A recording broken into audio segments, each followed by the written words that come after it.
भाई मैड्रिड वालों टेंशन मत लो, तुम्हारे लिए वीडियो मैं बनाने आ गया हूँ, ठीक है ना। मैं बहुत बातें कर चुका बार्सिलोना के बारे में, बहुत बातें कर चुका यूनाइटेड के बारे में। आज हम बात करेंगे आपके क्लब के बारे में, और हाँ, थोड़ी बहुत बातें बार्सिलोना के बारे में भी करेंगे।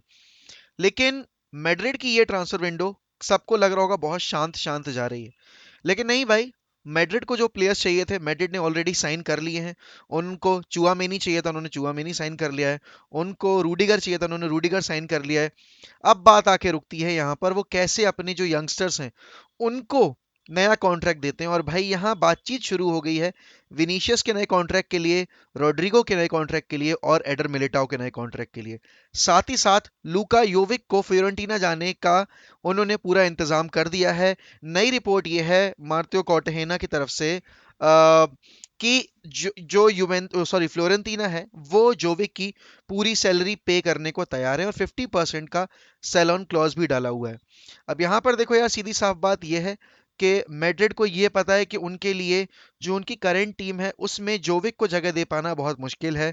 और जो उनके अपकमिंग प्लेयर्स हैं, जैसे कि रॉड्रिगो को टाइम नहीं मिल रहा था, जैसे कि अब विनीशियस इंपॉर्टेंट प्लेयर बन गए हैं, तो उनके अराउंड टीम बिल्ड करना ज्यादा जरूरी है, या ना कि उनका इस इंतजार में बैठे रहना कि योविक इस सीजन अपग्रेड करेंगे अपने आप को, इस सीजन वो रिस्पॉन्सिबिलिटी लेंगे, इस सीजन वो ये करेंगे वो करेंगे। नहीं, I think it was a move that was coming for a long time now. और योविक को फ्योरेंटीना जाने देने का एक डिसीजन योविक के करियर के लिए भी बहुत सही है। क्यों? क्योंकि फ्योरेंटीना में उनको रेगुलर प्लेइंग टाइम मिलेगा, योविक यहाँ पे यूज ही नहीं हो रहे थे।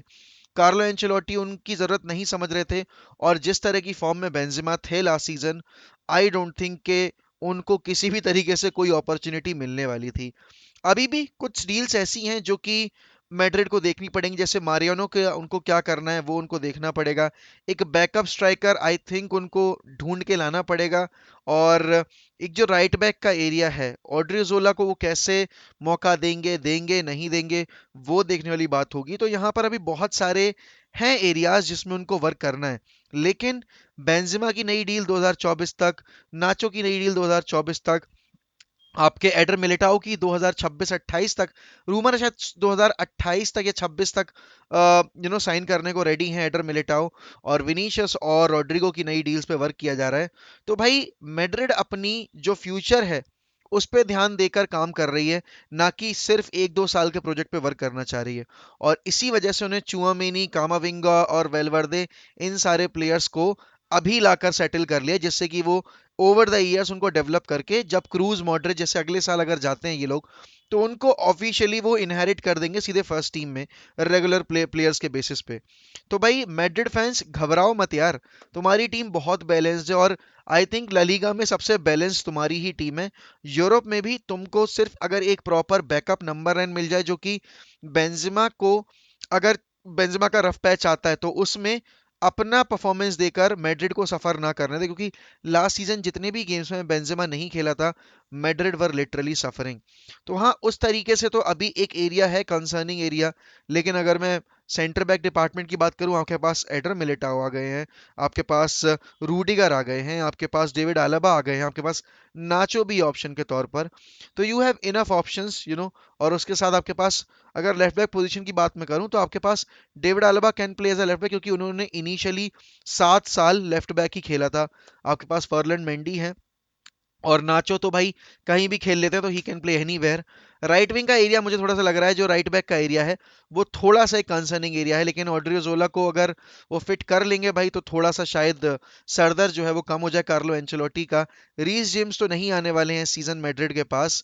तो यही कुछ अपडेट्स थी मैड्रिड को लेकर। और मैड्रिड के बारे में भाई बातें देखो इसलिए मीडिया में नहीं हो रही हैं, क्योंकि मैड्रिड इतना ज्यादा मार्केट में मंडरा नहीं रही है। जो क्लब मंडरा रहा है सबसे ज्यादा मार्केट में, वो है बार्सिलोना।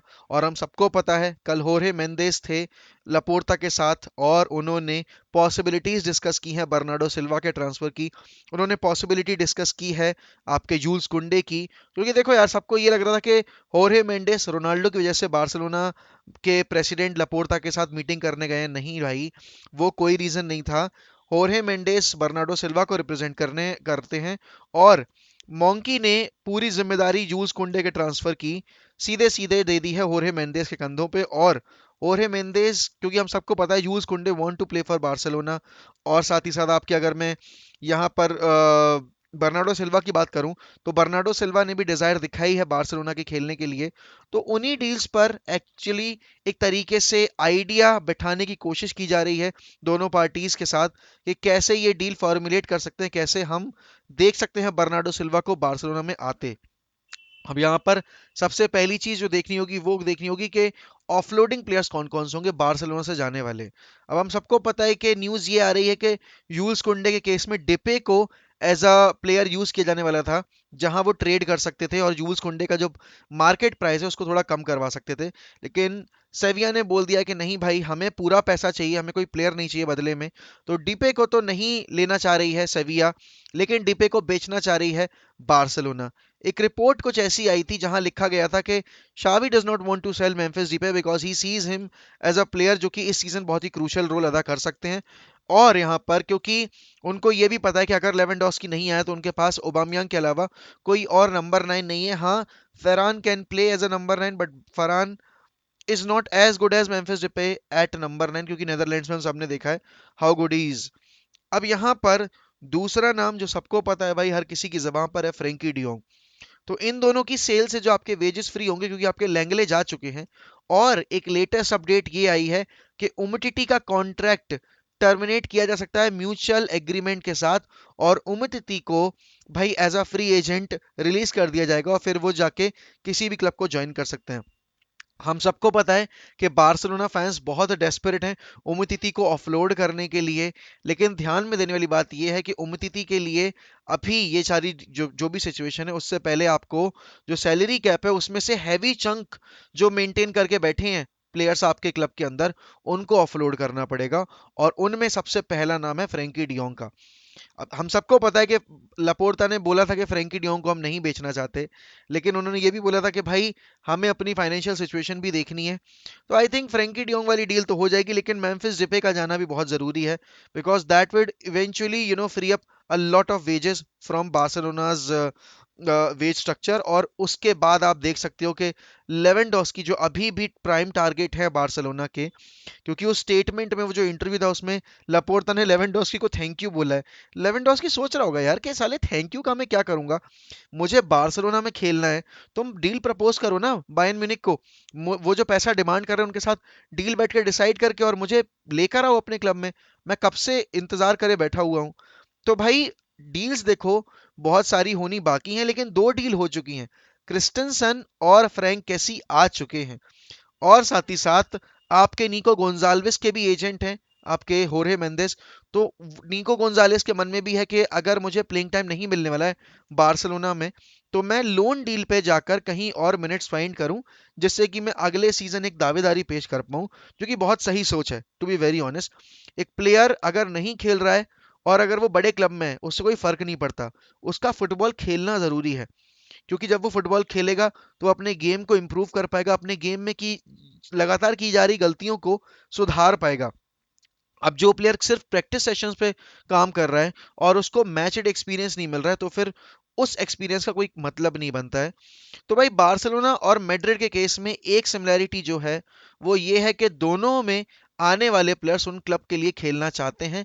लेकिन एक तरफ जहां मैड्रिड ने पहले ही अपनी साइनिंग्स करके खत्म कर ली और अब वो आराम से बैठकर अपने जो उनकी टीम में ऑलरेडी प्रेजेंट प्लेयर्स हैं उनको कॉन्ट्रैक्ट दे रही है, तो दूसरी तरफ बार्सिलोना ये सोच रही है कि जिनको बेचना है उनको बेचा कैसे जाए। और साथ ही साथ आपको उनको ये भी देखना पड़ रहा है कि भाई जो प्लेयर्स आने वाले हैं उनका वेज कैसे मेंटेन किया जाए। Bernardo Silva to Barcelona is a very unrealistic dream, जो कि तभी पूरी होगी जब मैन सिटी के साथ वो बैठकर ये भाई ये डिस्कस कर लें कि चलो ठीक है, आप हमें ये दे दो और बदले में हम आपको इतने पैसे देंगे, या फिर कोई प्लेयर की बात की जाए। फ्रेंकी डियोंग के लिए वो इंटरेस्टेड नहीं है। अब एंड टाइम पे बाजी पलट जाए तो कुछ कहा नहीं जा सकता। यूज कुंडे की डील आई थिंक हो जाएगी, Lewandowski I don't know. Barcelona fans आप लोग कमेंट सेक्शन में बताइए कि आपका क्या ख्याल है, आपके क्लब में कौन कौन से प्लेयर्स आ सकते हैं इस विंडो के एंड में, और आप वाकई में सोच रहे हो कि वो आ ही जाएंगे। ये मुझे आपसे जानना है। और गाइस, जैसा कि मैं हर बार बोलता हूँ, we are very close to 13 के। सिर्फ आई थिंक हमें 300 या 260 को सब्सक्राइबर्स और चाहिए हैं। हमारे 13,000 सब्सक्राइबर्स पूरे करने के लिए। तो if you are new to this channel, don't forget to subscribe to Mohak unscripted.